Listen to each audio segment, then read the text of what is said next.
You wake up with a headache. It's probably nothing. Maybe you're dehydrated or didn't sleep well. But then your mind whispers, what if it's something serious? What if it's a tumor? Just like that, your body becomes a puzzle, and your thoughts become the answer key. But what if your brain is getting it wrong?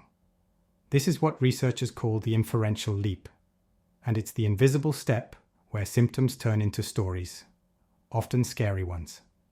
In this video, we explore a fascinating and often misunderstood experience.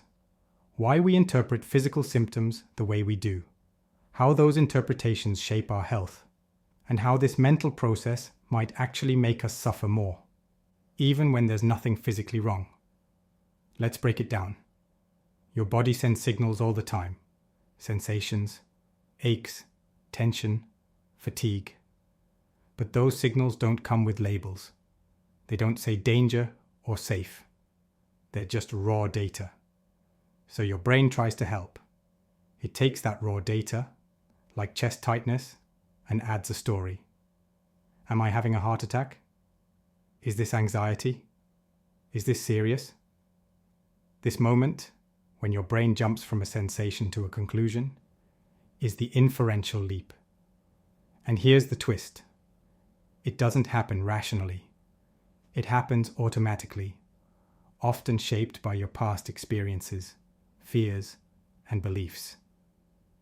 If you've had health scares before, or know someone who got sick out of nowhere, your brain becomes trained to expect danger. And once that happens, even mild symptoms can set off a cascade of worry, scanning, and avoidance. In some cases, people get stuck in a loop.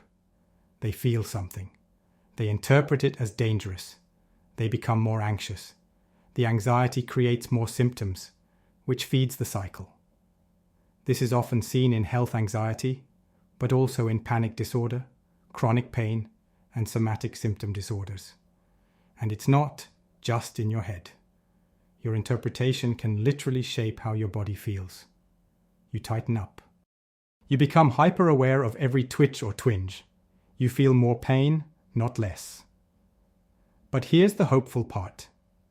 Just like your brain learned to leap to danger, it can learn to slow down, observe, and reinterpret. Therapies like CBT and ACT teach people to notice the initial sensation without judgment, observe the stories the mind creates, practice staying with uncertainty instead of demanding certainty, and re-engage with life even when symptoms don't disappear. Because freedom doesn't always come from eliminating the symptom. It often comes from changing your relationship to it.